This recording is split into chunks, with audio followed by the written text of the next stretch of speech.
Please भाई आपसे गुजारिश करते हैं कि जितना यूपी बिहार वाले भाइयों हैं सब जने अपना अपना गांव चले जाए। क्यों बोले तो केरला से भी, तमिलनाडु से भी चले गया है। बिहार का हवा दावा है, ठीक है। बिहार में अपना कोई चीज़ नहीं परेशानी होता है, इसलिए यूपी बिहार वाले भाई चले।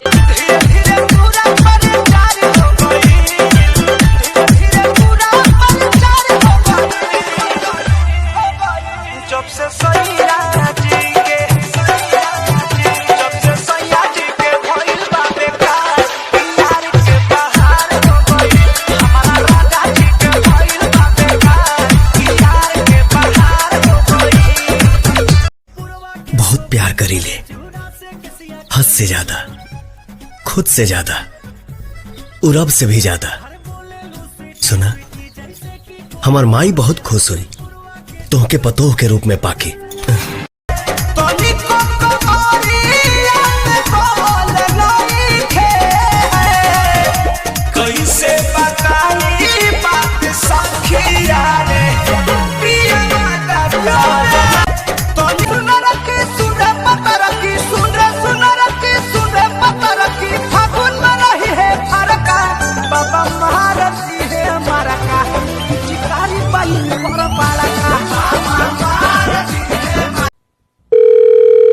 हेलो, का हो बोलो। देखो ना, यहाँ कोरोना वायरस फैल गइल बा। हम चाहतनी कि घरे आ जैती। यहाँ कोनो ठीक नहीं खे, काम धाम सब बंद बा। ना नहीं खे आवे के, वही जरा आ जेबे तो बाल बच्चा कैसे खाई। जातानी दादी से कहे कि दादी फोन करके पापा के घरे बुला ली। दादी दादी पापा मम्मी के लगे फोन करे रहनी हो, घरे आवे के कहत रहनी है तो मम्मी कहलिए कि ना तावा हो जी बीमारी फैलल बा। चल तो हम फोन करवाई अपने बाबू के लगे, बाबू के बुलाई।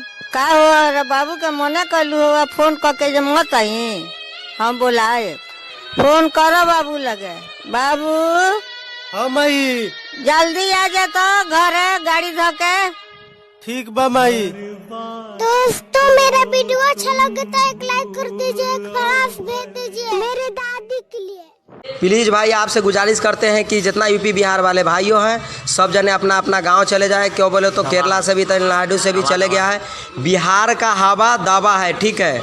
बिहार में अपना कोई चीज़ नहीं परेशानी होता है, इसलिए यूपी बिहार वाले भाई चले। एस्टेरॉइड 31,000 किलोमीटर प्रति घंटा की तेजी से पृथ्वी की ओर आ रहा है और वैज्ञानिकों ने कहा है कि 29 अप्रैल को यह पृथ्वी के करीब आ जाएगा।